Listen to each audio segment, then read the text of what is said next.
Il y a des années de ça, j'ai rencontré une femme et ses enfants.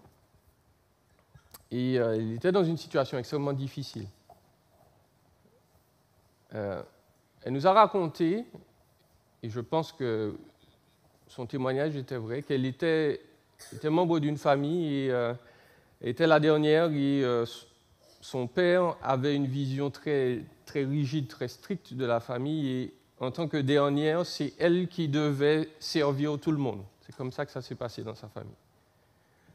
Et en gros, même en grandissant, même lorsqu'elle a eu des enfants, ça n'a pas trop marché avec le père des enfants, bon, elle a dû revenir chez elle et c'est comme Cendrillon, pour ceux qui connaissent le conte de fées, elle devait servir tout le monde. Et cette famille était extrêmement riche, ils avaient beaucoup d'argent. Et le père de cette famille, il est devenu vieux, il est mort.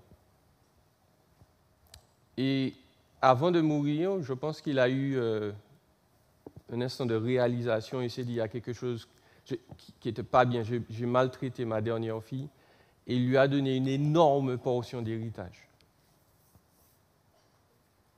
Et les frères et sœurs de cette femme donc n'étaient pas contents. Plusieurs fois, déjà ils l'ont chassée de la maison, plusieurs fois ils ont été jusqu'à essayer de la tuer.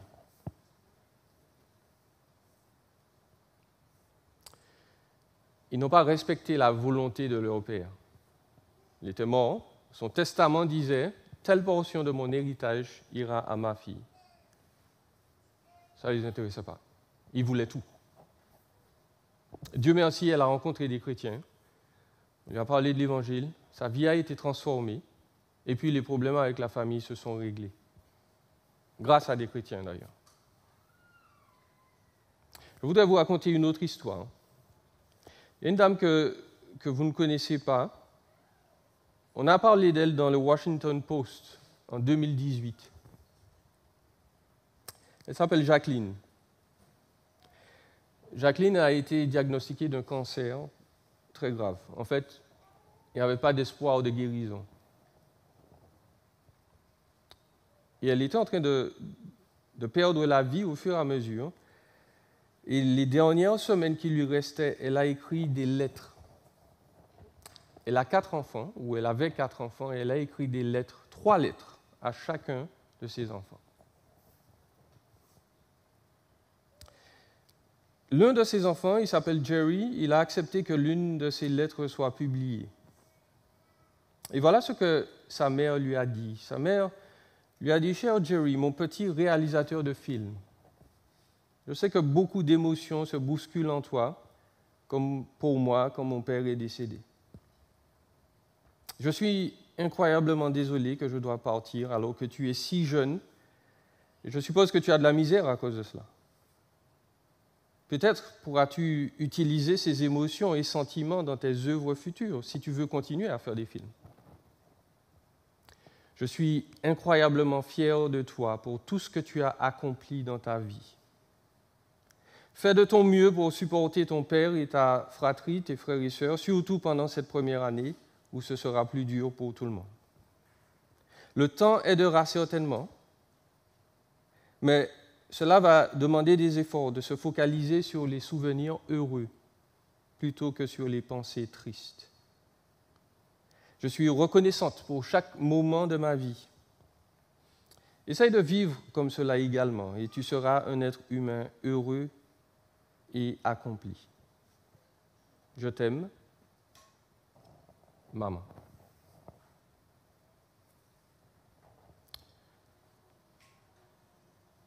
Jerry a reçu sa première lettre quand sa mère est morte. Ça a été dur pour tout le monde, mais il a continué ses études. Et lorsqu'il est arrivé à ses études, il a voulu abandonner l'école plusieurs fois. Mais il n'a pas abandonné. Vous savez pourquoi? Parce que sa mère a dit, lorsque tu vas réussir tes études, soit au cégep, soit à l'université, tu pourras lire la deuxième lettre. Alors Jerry a dit, je ne vais pas abandonner. Je veux recevoir les les autres mots de ma mère. Il a continué à étudier et il a réussi. La dernière lettre que Jerry pourra lire de sa mère, c'est le jour où il va se marier.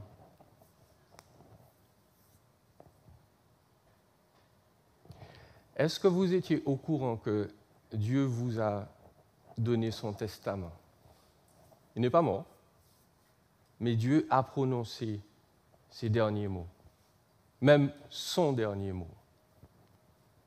Le résumé de l'exposé de ce matin, c'est que Dieu a prononcé son dernier mot à l'humanité depuis 2000 ans. C'est un mot de grâce, d'amour et de réconciliation, mais c'est aussi un mot d'avertissement. Ce dernier mot, c'est Jésus. Nous allons donc avoir la lecture de la parole de Dieu qui se trouve ce matin dans Hébreux au chapitre 1, versets 1 à 3.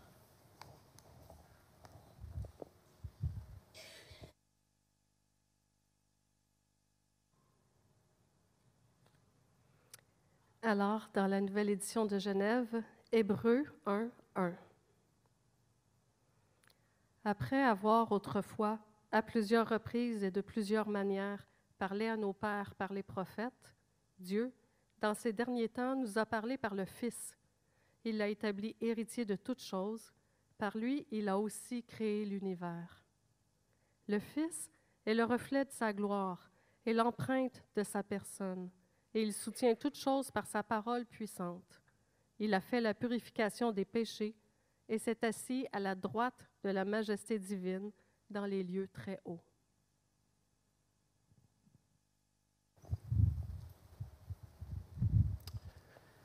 Merci Esther. On va incliner la tête et prier un court instant. Éternel, nous trouvons en possession de tout ce qui peut nous aider à te connaître mieux. Nous sommes en face de ta parole. Ces mots-là, tu as commandé qu'ils soient écrits pour nous. Et nous prions donc que notre attention soit fixée sur toi, sur ta grâce, sur ton amour, que nos oreilles soient ouvertes à ta voix, qui sait se faire douce, encourageante, mais qui est une voix qui avertit aussi. Seigneur, donne-nous de prêter attention, non seulement à ta parole, mais à celui qui en est le centre, à Jésus, ce matin. Ouvre nos cœurs, notre attention et nos vies à l'œuvre de ton esprit, et que toi seul tu sois glorifié par ce que nous allons entendre et méditer et accomplir. C'est dans son nom que nous avons prié. Amen.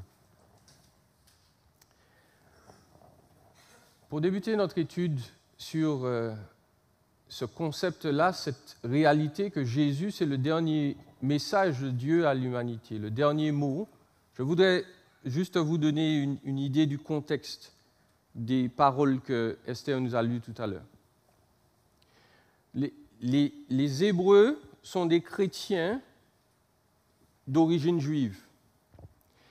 Ils ont une capacité incroyable de mémoriser l'Écriture, de lire la Bible, et ils ont réalisé qu'un jour, tout ce dont a parlé ce qu'on appelle l'Ancien Testament, de Genèse à 2 Chroniques pour les Juifs ou de Genèse à Malachie pour nous, tout ce dont a parlé l'Ancien Testament se trouve résumé dans la personne de Jésus. Et cela est extraordinaire pour eux, mais très vite, cela a amené beaucoup et beaucoup de problèmes. Pourquoi? Parce que ces chrétiens-là vivaient dans une société où la puissance qui dominait, c'était Rome, c'était les Romains.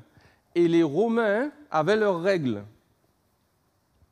Ils avaient leur religion, ils avaient leur culture.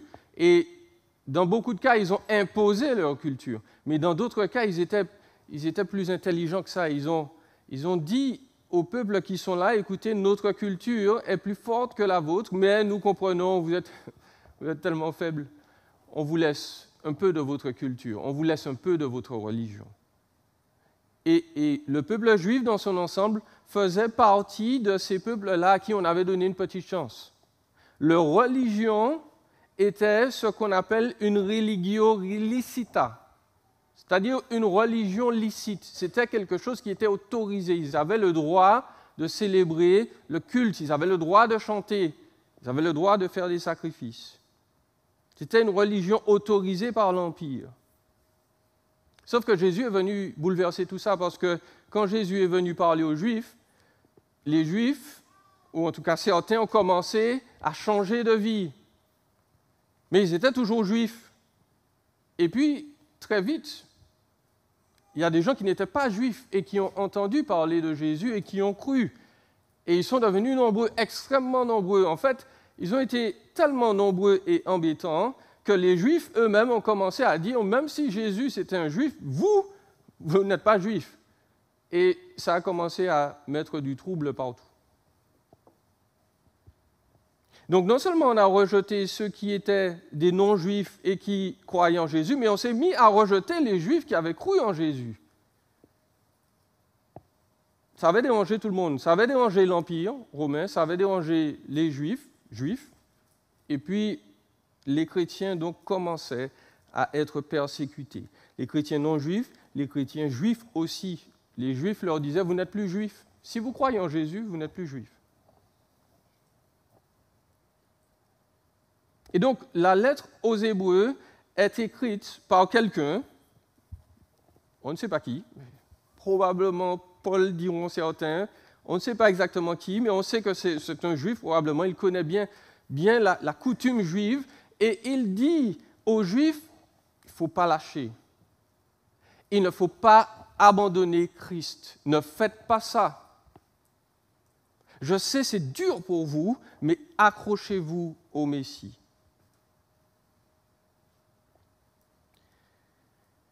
Cette oppression-là commençait à devenir tellement dure pour les chrétiens juifs qu'ils ont commencé à se dire « Jésus, c'est bien, mais Jésus, c'est dur ». Et donc, ils ont commencé à revenir à leurs anciennes manières de faire. Ils se sont dit « Je pense qu'on va abandonner Jésus, on va revenir à nos coutumes. C'est plus facile, il y a moins de pression, on se moque moins de nous, on ne nous jette pas dehors, on n'essaye pas de nous tuer. » Mais l'auteur de cette lettre-là, et Dieu lui-même disait aux chrétiens juifs, n'abandonnez pas. Et on peut déjà tirer une première leçon de juste ce contexte-là. Tous ceux qui ont adhéré véritablement à Christ et qui essaient de faire une différence, que ce soit dans la société québécoise ou ailleurs, sont persécutés et souffrent d'une manière ou d'une autre. Amen? Amen. Si vous avez vraiment compris qui est Jésus et ce qu'il demande de vous, vivre en tant que chrétien demande un effort que ceux qui ne sont pas chrétiens ne comprennent pas. Nos valeurs ne sont pas les mêmes. Et ce n'est pas qu'on est devenus des extraterrestres ou que nous sommes en train de dire qu'il faut se cacher quelque part dans un monastère ou dans un château et puis vivre tous ensemble. Ce n'est pas ce que nous disons. Nous disons au contraire que nous devons vivre dans cette société. Mais certains d'entre vous savent, et certainement encore mieux que moi, ce que c'est que la pression, ce que c'est que la moquerie, ce que c'est que le rejet, parce que vous avez adhéré à Christ. Et j'aimerais vous dire donc que toute l'épître, toute la lettre aux Hébreux est là pour vous dire, n'abandonnez pas. N'abandonnez pas, accrochez-vous à Jésus, et en particulier ce matin, vous devez vous accrocher à Jésus parce que c'est le dernier mot de Dieu, c'est le dernier message de Dieu. Je le dis d'avance, Dieu ne dira plus rien à l'humanité de plus que ce qu'il a dit en Jésus. On va voir trois choses ce matin. Nous allons voir que Dieu a parlé par les prophètes, c'est ce que nous a dit le texte. Deuxièmement, Dieu a parlé par Jésus, son Fils. Ça, c'est une évidence. Et je le redis encore, Dieu a parlé finalement par Jésus, son Fils. Il n'y a pas d'autre message. Il n'y a rien à attendre de Dieu de plus que ce qu'il a déjà dit en et par Jésus. Et ensuite, nous allons faire quelques applications. Très rapidement, donc, notre premier point. La Bible nous a dit, après avoir autrefois, à plusieurs reprises et de plusieurs manières, parlé à nos pères, c'est-à-dire à nos ancêtres, par les prophètes. Nous devons commencer avec un constat, qui est d'ailleurs contesté par beaucoup partout dans le monde. Nous devons commencer par dire « Dieu a parlé ». Dieu a parlé. Et certains parmi nous, sans doute, pourraient se dire « Moi, mais j'ai jamais entendu Dieu me parler ».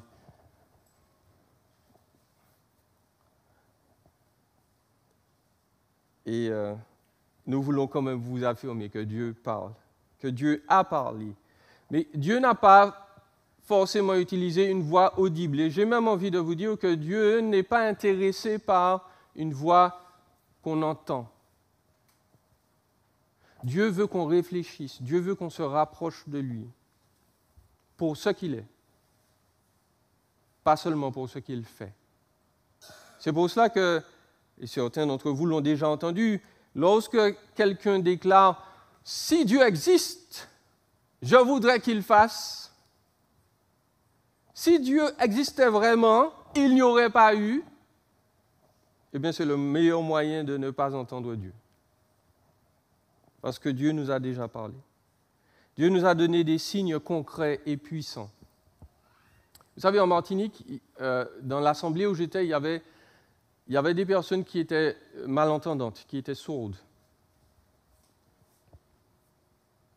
Et le seul moyen pour elles de communiquer, ça vous le savez, c'est d'utiliser les signes. Est-ce que ces personnes parlent? Oui ou non? Oui. Communiquent. Mais elles ne communiquent pas avec la voix, pour la plupart. Certains et certaines d'entre elles ont appris à parler, mais la plupart du temps, ils communiquent avec des signes. Et on ne peut pas dire qu'ils ne parlent pas. Transmettre leurs émotions, leur volonté par les signes. Dieu a décidé de faire la même chose, non pas parce qu'il n'est pas capable de faire autrement, mais il sait que le meilleur moyen de communiquer avec nous, ce ne sera pas par la parole. Si vous souhaitez que Dieu vous parle, j'ai envie de vous dire, ouvrez votre Bible. Si vous voulez entendre sa voix audiblement, eh bien, lisez votre Bible à voix haute. Et ce sera la solution que Dieu a à vous proposer. Dieu a parlé plusieurs fois et de plusieurs manières. Plusieurs fois peut être traduit en utilisant plusieurs méthodes, plusieurs véhicules. Et donc, Dieu a plusieurs moyens de communication. On va en citer 3 ou 4 rapidement. La nature, les rêves, les visions aussi, et puis les prophéties, et puis l'écriture également.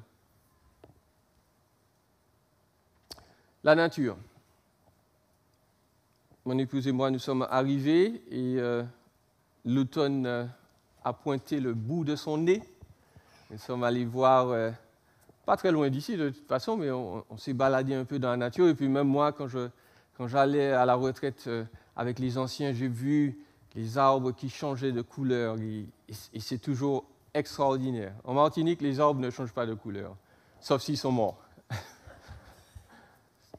Tout est toujours vert. Vert, vert, vert, vert. Ici, vous avez les saisons. En Martinique, on a de beaux couchers de soleil. On a la plage 365 jours sur 365. Et puis, dans d'autres pays, c'est différent. En Corée du Sud, il y a d'autres choses à voir. Il y a d'autres choses à expérimenter de la part de Dieu.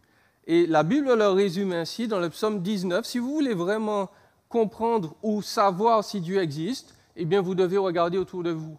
Parce que les cieux racontent la gloire de Dieu et l'étendue manifeste l'œuvre de ses mains. Le jour en instruit un autre jour, la nuit en donne connaissance à une autre nuit. Lorsqu'on regarde la manière dont l'univers est constitué, nous savons que les choses ne peuvent pas s'imbriquer aussi simplement par chance. Vous auriez plus de chance à gagner au 6,49 que de constituer un univers où on peut vivre. Les scientifiques découvrent au fur et à mesure que le monde, notre monde tel qu'il est organisé, est spécial. La Terre est placée juste où il faut, à distance du Soleil. Sinon, on serait carbonisé. Si elle était trop loin, eh bien, ça ressemblerait à un hiver canadien perpétuel. Mais Dieu l'a placé juste au bon endroit. Les évidences de la nature nous disent qu'il y a quelqu'un qui a créé tout cela. On ne peut pas avoir d'information, de précision et d'intelligence dans le dessin, dans la manière de créer les choses s'il n'y a pas un être derrière qui organise et arrange les choses. La nature nous parle de Dieu. Mais voilà, Dieu a voulu donner des informations plus précises sur lui. Et dans certains cas, donc, il s'est manifesté dans l'ancien temps par des rêves et des visions. Les rêves, pour la plupart, sont des moyens pour le cerveau d'organiser, de classifier, de se souvenir des choses qu'on a vécues dans la journée. Tout le monde rêve, même si on ne se souvient pas toujours de ses rêves. Tout le monde rêve. La Bible le sait dans Ecclésiaste, chapitre 5, verset 2, Salomon dit « Oui, les rêves surgissent dans un flot d'occupation. » Plus on a des choses à faire, plus il y aura des images, des souvenirs, des arrangements bizarres dans notre esprit, et c'est tout à fait naturel.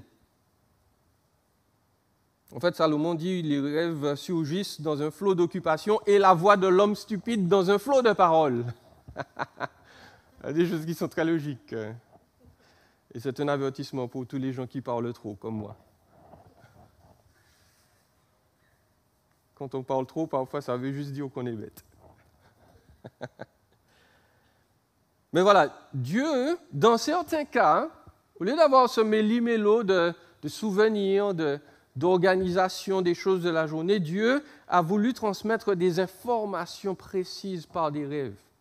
Il a utilisé des personnes, hommes, femmes sans doute, mais des hommes en particulier, pour avertir les êtres humains, pour indiquer le futur, par exemple. Ceux qui connaissent leur Bible connaissent le personnage de Joseph. Joseph, c'est le fils de Jacob. Il a des rêves qui lui racontent l'avenir. Ces rêves disent à Joseph que ses frères et son père vont se prosterner un jour devant lui, qu'il va devenir un libérateur et un sauveur pour eux. Et plus de 20 ans après, c'est exactement ce qui se produit. Dans Daniel, au chapitre 7, si vous voulez lire chez vous, vous pourrez vous apercevoir que Daniel reçoit des révélations de la part de Dieu sur l'avenir de l'humanité. Chapitre 3 aussi. Donc Dieu voulait donner des informations par des rêves ou des visions. Le mot vision vient simplement de la racine voir, sauf que la vision n'est pas un rêve, elle ne se produit pas quand on dort, ou elle ne se produisait pas quand les gens dormaient. Ils étaient parfaitement éveillés et soudainement, il y avait des informations que Dieu donnait sur, là encore, le futur ou sur certaines décisions qu'il fallait prendre. Donc dans Nombre 12, des versets, à partir du verset 6, Dieu dit à Aaron, Myriam et Moïse, écoutez bien mes paroles, lorsqu'il y aura parmi vous un prophète, c'est dans une vision que moi, l'Éternel, je me révélerai à lui, c'est dans un rêve que je lui parlerai. On peut avoir des visions, on peut avoir des rêves dans l'Ancien Testament. Mais notons que ces visions et ces rêves étaient surtout confiés à ceux qu'on appelle des prophètes. Les prophètes ou les prophéties sont les paroles qui viennent de Dieu. Et ça, je voudrais vraiment insister dessus, parce que souvent, dans nos milieux, dans une église, lorsqu'on parle de prophétie, beaucoup entendent, c'est la version chrétienne de la diseuse de Bonaventure, ou la version chrétienne de l'horoscope. Il va me dire comment va se passer ma journée. Mais ce n'est pas ça la prophétie. En grande majorité, une prophétie, ce n'est pas simplement l'annonce du futur. Le prophète, premièrement, le mot prophète veut dire, dans l'Ancien Testament, la bouche, simplement. La bouche. C'est quelqu'un qui parle. Et votre bouche exprime ce qui est à l'intérieur de vous. J'en profite pour le dire. On dit souvent, oh, mes mots ont dépassé ma pensée. Ça, c'est un proverbe français. Je ne sais pas si vous l'avez ici, vous dites ça. Mes mots ont dépassé ma pensée. C'est jamais vrai. C'est jamais vrai. Tout ce que vous dites, c'est ce que vous pensez. Jésus a dit, c'est de l'abondance du cœur que la bouche parle. Si vous avez dit quelque chose, c'est que c'était là dans votre cœur, il y a une situation qui a pressé votre cœur et puis c'est remonté sur vos lèvres. Et donc, le prophète, c'est la bouche de Dieu. Il dit ce que Dieu lui demande de faire. C'est un rapporteur. Le mot prophète vient d'une racine grecque qui veut dire celui qui parle devant. Il parle devant un autre, il parle devant une foule, il s'adresse aux autres pour leur donner un message, mais il parle de la part de quelqu'un. Il a un message pour cette foule. Et donc le prophète, premièrement, c'est quelqu'un qui proclame, qui déclare ce que Dieu lui a dit de dire. Il encourage ses auditeurs à se soumettre à la parole de Dieu. Et pour confirmer que quelqu'un était vraiment prophète, effectivement, il avait des visions, il avait des rêves, il pouvait accomplir, ou elle pouvait accomplir, si c'était une prophétesse, des faits extraordinaires. Elle pouvait prévenir l'avenir, ou bien il y a des prophètes qui ont arrêté le soleil dans sa course. Ou bien les prophètes pouvaient faire tomber la foudre à volonté. Mais voilà, ce n'était pas leur rôle premier. Ce n'étaient pas des magiciens, les prophètes. Ils n'étaient pas là pour faire des tours, pour amuser les gens. Les prophètes étaient là pour apporter la parole de Dieu. Et laissez-moi insister là-dessus. Ils apportent la parole de Dieu parfaitement. Lorsqu'un prophète véritable de Dieu dit « Ainsi parle l'Éternel », la chose s'accomplit sans erreur. Un prophète véritable parlait les mots de Dieu et les mots de Dieu s'accomplissaient parfaitement. Je le dis parce qu'il y a des gens qui se prétendent prophètes aujourd'hui, qui nous ont dit que la COVID allait terminer en 3 mois.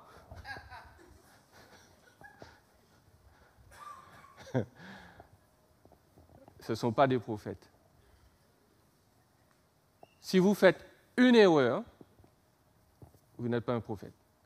Parce que le prophète parle parfaitement de la part de Dieu. Pourquoi? Parce que Dieu ne ment jamais.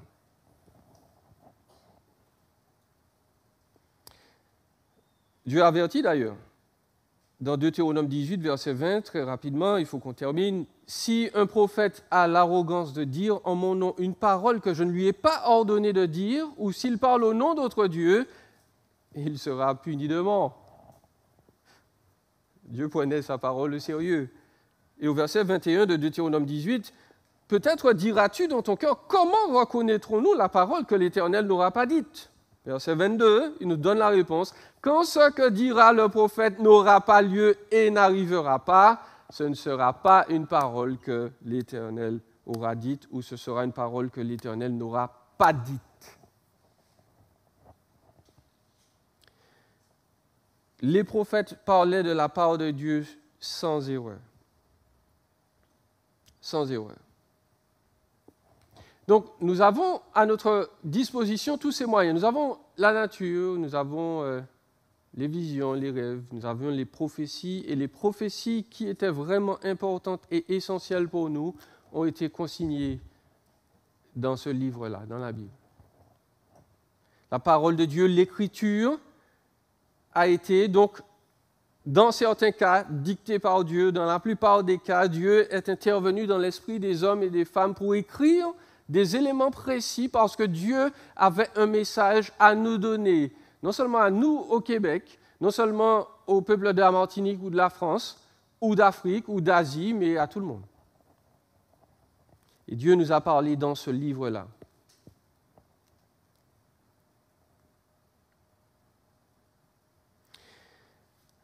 Je voudrais continuer et dire que le texte nous a bien dit au verset 1, « Après avoir autrefois et à plusieurs reprises et de plusieurs manières plusieurs manières. Dieu a parlé à plusieurs reprises. Il a dit, Dieu parle aux hommes, aux humains depuis longtemps. Il parle, il insiste. Il parle dans les circonstances belles, agréables. Dieu dit, voilà, je suis bon. Et puis Dieu parle aussi aux hommes dans leur instant de douleur. Il y a un auteur chrétien qui a dit donc Dieu murmure dans nos plaisirs, mais il utilise son mégaphone pour nous parler dans la douleur. Il cherche à nous dire quelque chose. Quand on souffre, il faut réfléchir. Mais voilà, le texte nous a bien dit que Dieu a parlé plusieurs fois, de plusieurs manières. Et qu'est-ce qu'il faut noter de ce terme-là? C'est qu'il peut aussi signifier que Dieu a parlé de manière fragmentaire et incomplète. Je n'ai pas dit que Dieu a mal parlé, qu'il a dit des choses de travers, qu'il est obligé de rectifier. Je dis que Dieu a voulu utiliser des éléments que nous pouvions comprendre jusqu'à une certaine époque. Et surtout, Dieu a un problème. Et le problème ne vient pas de lui, le problème vient de nous. Dieu, quand il a utilisé plusieurs méthodes, il est obligé de parler de manière incomplète, surtout dans l'Ancien Testament, parce que nous avons un problème de communication terrible. C'est comme moi, à l'heure actuelle, je suis sûr que vous avez compris peut-être la moitié de ce que j'ai dit, parce que je parle toujours le français de France. Et il faut que j'adapte au français québécois. Alors, je voulais le dire au départ, tout ce qui n'est pas bon et que je ne devais pas dire correctement, vous le notez sur une feuille et vous le remettez aux anciens quand ils reviennent. Hein. Comme ça, ils vont me dire, Jean-Ly, on ne dit pas ça au Québec, on ne dit pas ça. Quand il y a des choses, on a des problèmes de communication, de langage. Dans certains cas, ça peut être très cocasse, mais dans certains cas, ça peut être absolument dramatique. Vous savez tous qu'il y a eu 2 guerres mondiales. La Deuxième Guerre mondiale s'est achevée parce que les États-Unis ont démontré leur supériorité militaire en envoyant 2 bombes sur le Japon. La chose qu'on sait moins, c'est que les Américains n'ont pas simplement envoyé 2 bombes et puis ils ont prévenu avant.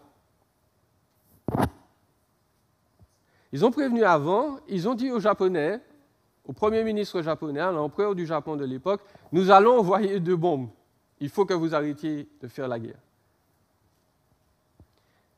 Et c'est là qu'il y a eu le grand problème de communication, parce que le Premier ministre japonais, il a répondu, et pardon à tous les Japonais qui regardent le culte ce matin, mais il a répondu « Mokusatsu ». Mokusatsu. Mokusatsu veut dire « sans commentaire ». Mais en japonais, ça veut dire 2 choses. Il y a 2 manières de comprendre mokusatsu, sans commentaire. La première manière, c'est je ne dis rien, mais je réfléchis. Sans commentaire pour le moment, donne-moi le temps de penser, je réfléchis. Et puis, la deuxième manière, c'est ce que tu as dit est tellement plate, tellement croche, no comment. Qu'est-ce que vous pensez que les Américains ont compris? Ils ont compris la deuxième chose. Alors que ce n'est pas forcément ce que le Premier ministre japonais a voulu dire. Il a voulu dire, écoute, je réfléchis. Mais ils ont compris, on s'en moque. Allez-y. Et c'est pour ça qu'il y a eu 2 bombes sur le Japon. On a un problème de communication qui peut être mortel. Il y a une communication entre Dieu et les hommes qui a été rompue il y a très longtemps par l'humanité. Quand certains se disent aujourd'hui pourquoi Dieu ne répond pas, ce n'est pas parce que Dieu ne peut pas, ce n'est pas parce que Dieu ne veut pas, c'est parce que les gens qui lui disent précisément très souvent pourquoi tu ne fais rien, eh bien dès le départ ils lui ont dit mais écoute tu n'existes pas. Je ne veux rien avoir à faire avec toi. Je prends mes distances. Si Dieu est à droite, j'irai à gauche le plus loin possible. Mais le problème avec ça, c'est que nous vivons sur Terre et vous savez que la Terre est ronde. Donc si vous allez à gauche le plus loin possible, vous allez toujours vous retrouver avec ce même problème de Dieu là, qui est là et qui vous attend. Nous avons un problème de communication avec Dieu. Nous avons dit à Dieu, non, je ne veux pas de toi. Et donc Dieu, au lieu de prendre la distance et de nous laisser dans notre problème, dans notre trouble, eh bien, il a dit, je vais encore vous parler. Je vais vous parler une dernière fois. Pendant des milliers d'années, il a parlé à l'humanité par l'intermédiaire du peuple d'Israël. Et puis, à un moment, il a dit, je vais vous envoyer mon dernier message. Le meilleur message qui soit, parce que moi-même, je vais venir pour vous parler. Dieu a parlé par son Fils. Et le reste de notre passage nous indique l'identité de ce Fils-là, le contenu de ce message. Le contenu de ce message est très simple. Jésus, celui qui a été crucifié un jour, celui dont on parle dans l'histoire, celui dont même Mahatma Gandhi a dit que c'est l'un des plus grands, pour ne pas dire le plus grand enseignant du monde, ce Jésus-là, il est Dieu. Et ce Jésus, ce Dieu-là, il est sauveur. Rapidement, la suite de notre passage nous en parle. Dieu, dans ces derniers temps, nous a parlé par le Fils. Il l'a établi héritier de toutes choses. Par lui, il a aussi créé l'univers. Le Fils est le reflet de sa gloire et l'empreinte de sa personne. Il soutient toutes choses par sa parole puissante. Il a fait la purification des péchés. Il s'est assis à la droite de la majesté divine dans les lieux très hauts. Rapidement, quelques caractéristiques de Jésus. Vous le notez, Jésus, c'est Dieu. Il est l'héritier et le créateur de l'univers. Lorsque Dieu a créé le monde, lorsque la Trinité, le Père, le Fils, l'Esprit ont disposé les étoiles, la terre, l'univers, eh bien, Dieu a dit, tu vois tout ça? Il a dit à Jésus, tout ça c'est à toi. Tout ça c'est à toi.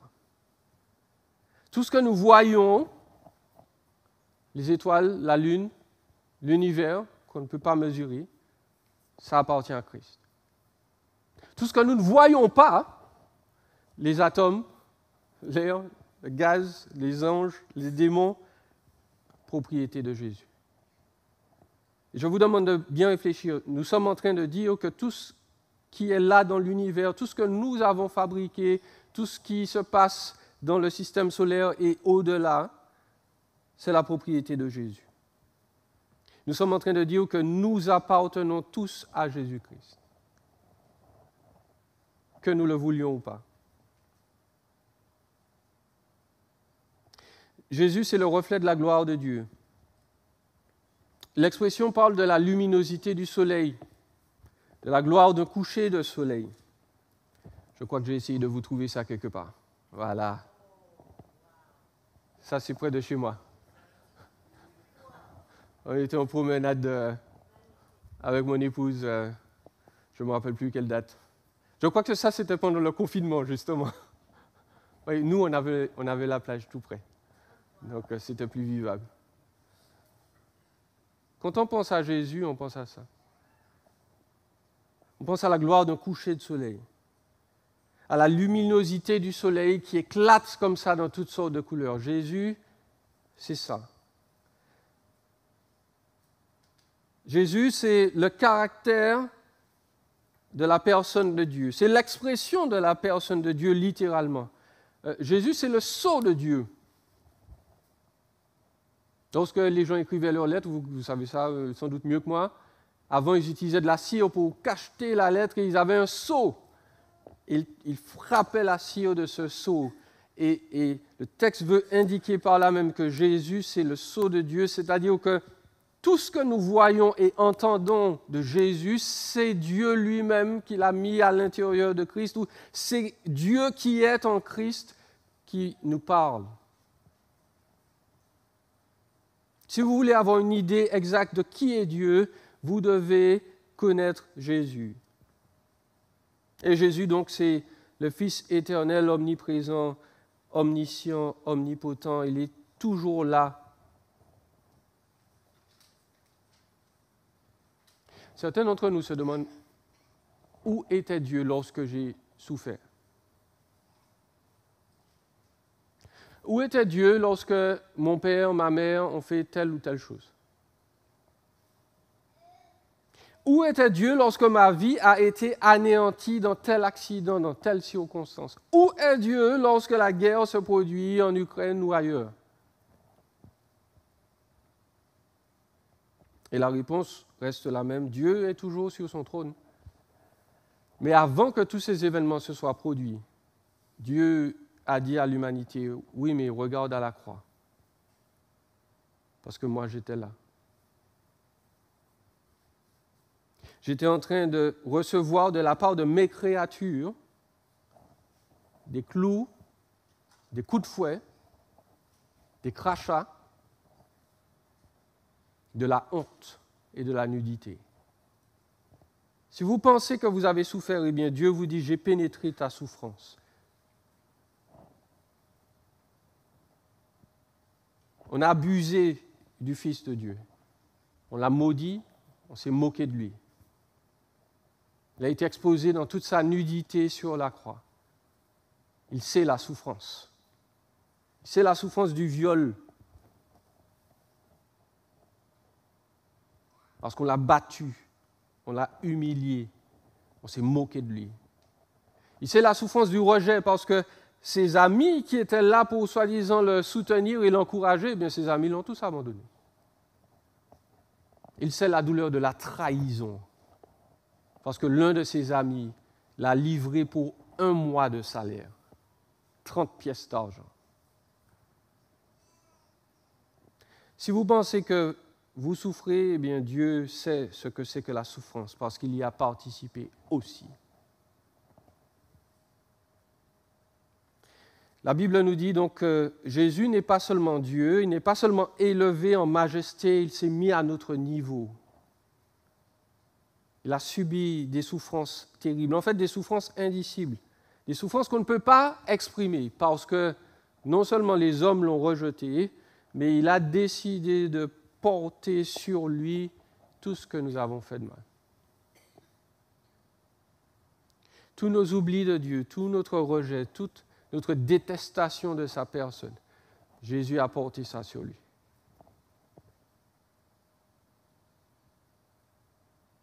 Toutes les guerres, tous les meurtres, toutes les insultes, Jésus a porté ça sur lui. Il a dit, je vais subir la punition que devaient recevoir ces gens-là. Et c'est pour cela que le texte nous dit qu'il a achevé l'œuvre de purification des péchés. Jésus n'est pas seulement Dieu. Jésus est homme. Et il vient délivrer les êtres humains de leur culpabilité. En Jésus, Dieu accorde un pardon. Les présidents accordent des grâces présidentielles. Je suis sûr que ça se fait au Canada aussi. En France, on a pardonné à des criminels qui étaient là en prison depuis très longtemps. On leur a remis leurs dettes, ils sont partis avant la fin de leur sentence. Mais la différence entre le pardon présidentiel et le pardon de Dieu, c'est que souvent, on choisit des prisonniers qui sont très gentils. On choisit des criminels qui ont dit « je vais changer la manière dont je vis, j'admets que j'ai mal fait ». Sauf que Dieu vient pardonner des gens qui continuent pendant une bonne partie de leur vie à lui cracher dessus, à lui dire « je ne t'aime pas ». Dieu vient aimer ces gens-là. Dieu vient sauver ce type de personnes. Et c'est pour cela que l'Écriture nous dit donc que Jésus est sauveur. Il s'est assis à la droite de Dieu, il a terminé sa job. Jésus, lorsqu'il est mort sur la croix, il a pris toutes nos fautes. Il n'a rien laissé derrière. La première erreur que nous avons pu commettre, jusqu'à la dernière que nous commettrons, eh bien Jésus, il a payé pour. Et tous ceux qui croient en cela sont éternellement pardonnés par Dieu. Ça, c'est l'Évangile. Mais il me faut terminer avant que tout le monde ne s'endorme. Dieu nous a parlé finalement par son Fils. Dieu, dans ces derniers temps, nous a parlé par le Fils. Mon dernier point sera très rapide. Mon dernier point est simplement que nous sommes dans les derniers temps. Et je sais que vous ne me connaissez pas bien, mais non, je ne suis pas un prophète de malheur, je ne suis pas quelqu'un complètement fou, je ne suis pas en train de crier devant ma télé à chaque fois que M. Poutine est en train de faire quelque chose. Non, je suis en général très calme. Mais je dis une chose, l'humanité ne va pas continuer à vivre encore très longtemps. Pourquoi? Parce que nous sommes dans les derniers temps. Pourquoi? Parce que Jésus est venu. Jésus, c'est le dernier message de Dieu. Dieu, dans ces derniers temps, nous a parlé par son Fils. Il n'y aura pas encore d'autres prophètes. Il n'y aura pas encore une autre manifestation de Dieu pour aider les hommes à comprendre. Le dernier message, les dernières volontés de Dieu ont été transmises par Jésus. Rejeter Jésus, c'est dire à Dieu, écoute, je n'en ai que faire de toi.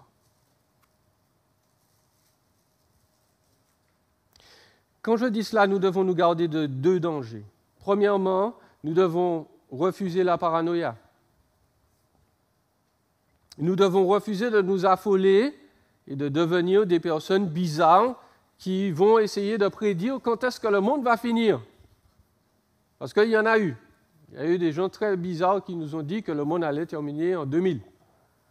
Nous sommes en 2022.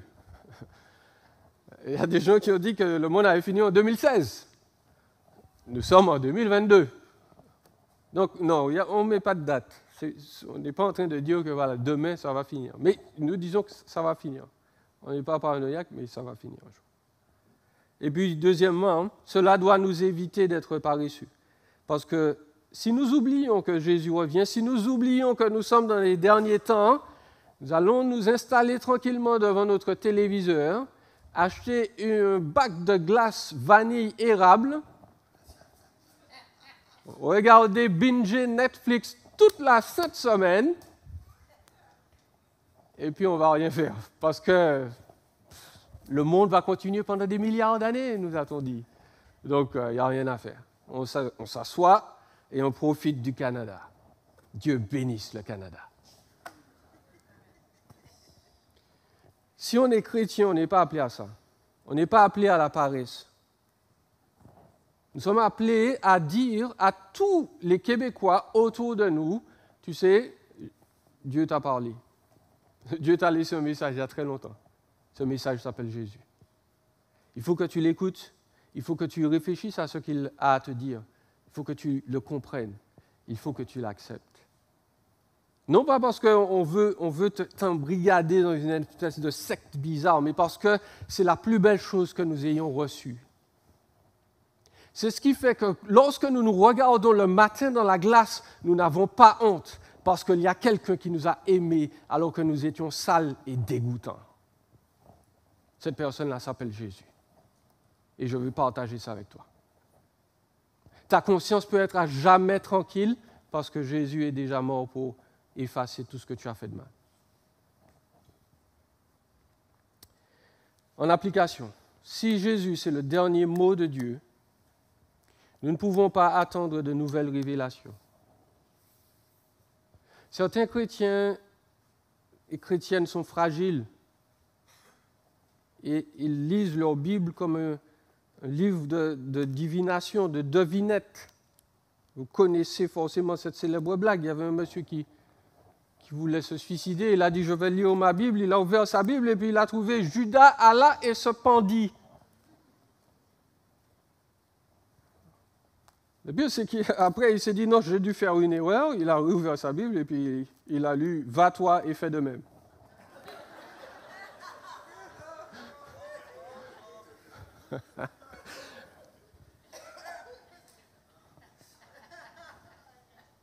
C'est pas comme ça que Dieu parle, mes amis.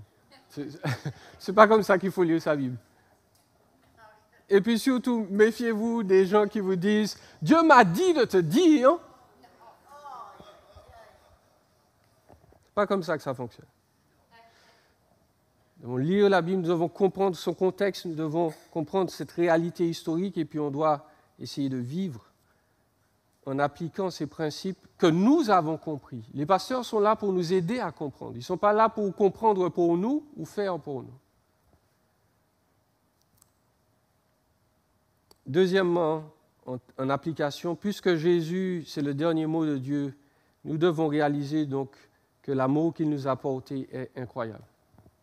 Et l'amour de Jésus ne dépendra jamais de ce que nous avons fait ou de ce que nous faisons, ou de ce que nous ferons. Si Jésus est venu, c'est parce que Dieu nous aime. Et l'amour véritable, il est inconditionnel. Il ne s'appuie pas sur « si tu fais ça, je vais t'aimer ». L'amour de Christ est infini. Si Jésus est le dernier mot de Dieu, et je vais inviter les musiciens à se mettre en place, si Jésus c'est le dernier mot de Dieu, alors nous devons parler de lui sans relâche. Une étude a montré que si quelqu'un vient dans une église entendre la parole de Dieu, 5 à 6% seulement des gens qui viennent dans une église viennent à cause d'un pasteur.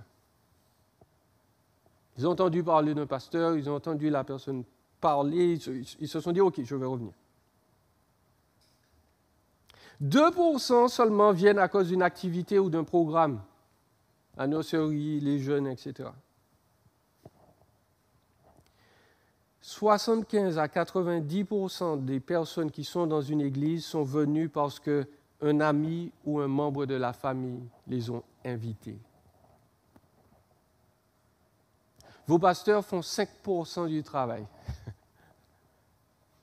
L'Église Espoir et tous les vrais chrétiens font la majorité du travail. Parce que les gens ne peuvent pas voir les pasteurs vivre tout le temps, mais ils vous voient vivre. Et quand ils vous voient vivre, ils entendent un écho de Jésus.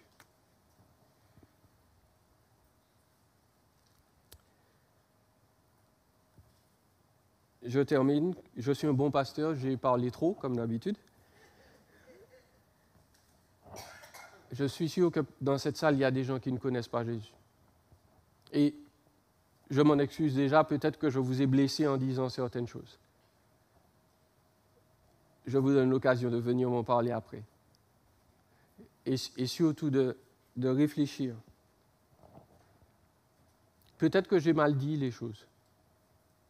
Mais il y a une chose qui est indéniable, c'est que Jésus est vrai. Jésus existe. Et Jésus est bien mort sur une croix. Et ressuscité, nous le croyons, pour vous et pour nous.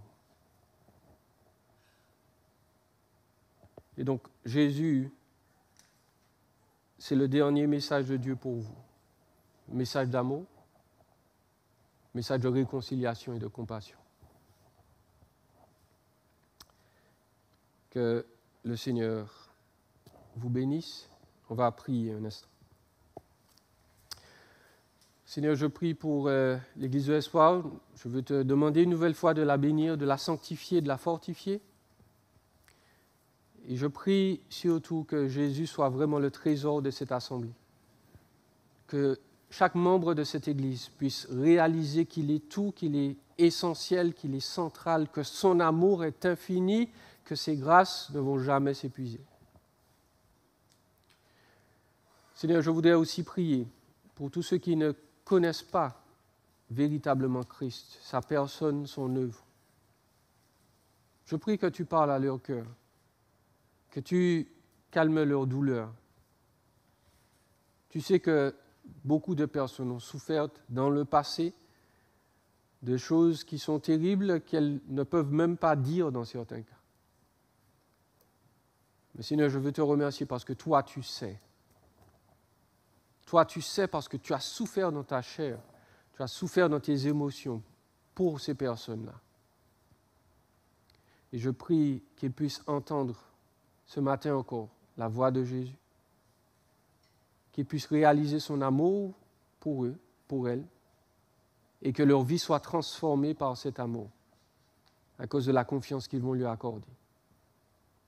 Seigneur, bénis-nous, console, guéris nos cœurs, et puissions-nous bien comprendre le dernier message que tu as à nous offrir, la personne de Jésus. C'est en son nom que nous te prions. Amen.